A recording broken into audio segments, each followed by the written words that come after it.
Sony released this new lens. A G Master? Yep. So it's basically perfect? Yes, it is. End of review. Thanks for watching.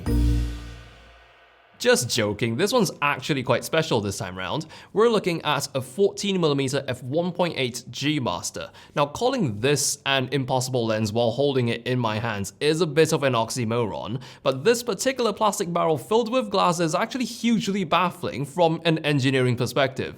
Before this came about, there was only one other lens to ever flaunt a combination of focal length this wide and an aperture this large, and it was this big. The Sigma 14mm 1.8 was a humongous lens. It was almost 3 times as heavy, but it was also expectedly so. It's not like there was any alternative either, there was just nothing else in its class.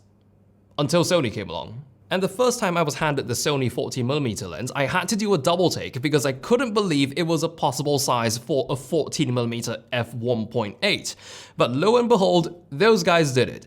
Everything we knew true about ultra-wide lenses being a challenge to design, being big and heavy, being optically compromised at large apertures, this lens just took all those expectations and bolted down the opposite way. This thing is in the same size range as the 24mm G Master, and it only weighs around 460 grams. For reference, the EF version of the Sigma 14 1.8 is over 1.1 kilos without any adapters, and despite being so much smaller, the G Master's image quality still somehow beats the Sigma, which already had a reputation for excellent image quality. The Sigma was already pushing the limits of ultra-wide primes in a market where everything else capped out at f2.8. You could argue that the Sigma was designed for DSLR systems and the G Master had the advantage of being designed for E-mount mirrorless, but I would still absolutely consider the G Master to be boundary breaking because this difference is just way too big. And it's not just about form factor. I mentioned how the Sigma 14 sets a pretty high bar for image quality, and the G Master does indeed top that.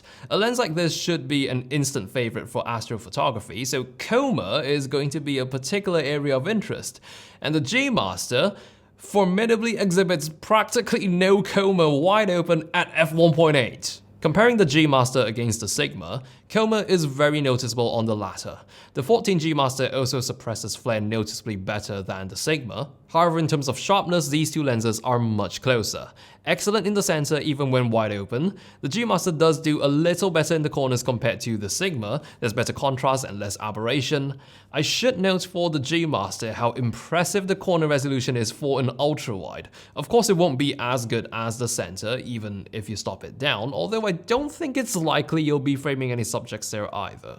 Now, ultimately, people who see your photos aren't really going to care which one of these 14mm primes you shot it with. However, the form factor of this G Master, I think, is going to completely change how often a 14 1.8 gets packed into a camera bag. And it's not just because this has got better image quality, it's because I don't have to carry a cannonball around. The Sigma 14 was a lens you would only pack if a certain task required it. But the 14G Master, you would treat it like you would any small lens. It slimmed itself out of the special purpose category. Or should I say you'll see this actually being used for something other than astrophotography?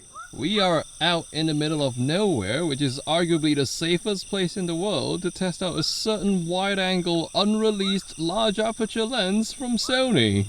And unlike the Sigma, the G Master does not feel front-heavy in the slightest. This becomes a lens you could comfortably accommodate on a gimbal. Again, quite surreal to say that there is a full-frame 14mm f1.8 lens that's gimbal friendly.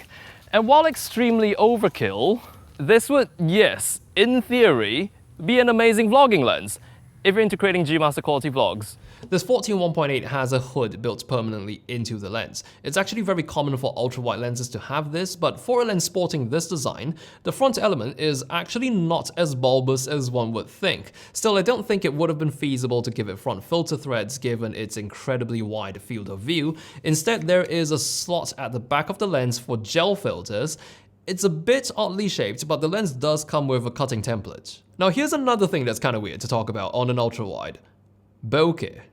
The f1.8 bokeh we're associated with is not going to hit right away on this due to the short focal length, so it won't be the most apparent thing when looking at an image from this lens, although you could soften your background visibly if you get close to your subject. And this G Master did hit me with one final surprise.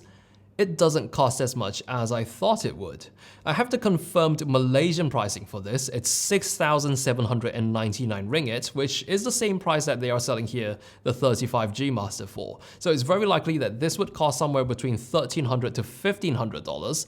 I was wholly expecting a lens like this to break the $2,000 mark, but apparently Sony doesn't charge a premium for making a lens impossibly small.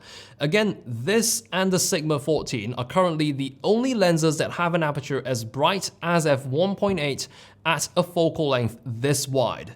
But if you are in the E-mount ecosystem, it's likely not a very difficult choice between the 14G Master and the $1,600 Sigma 14 1.8. So that's it from me. If you'd like to hear another's opinion on this lens, check out Jace's review of this same lens over at Lens Library's YouTube channel.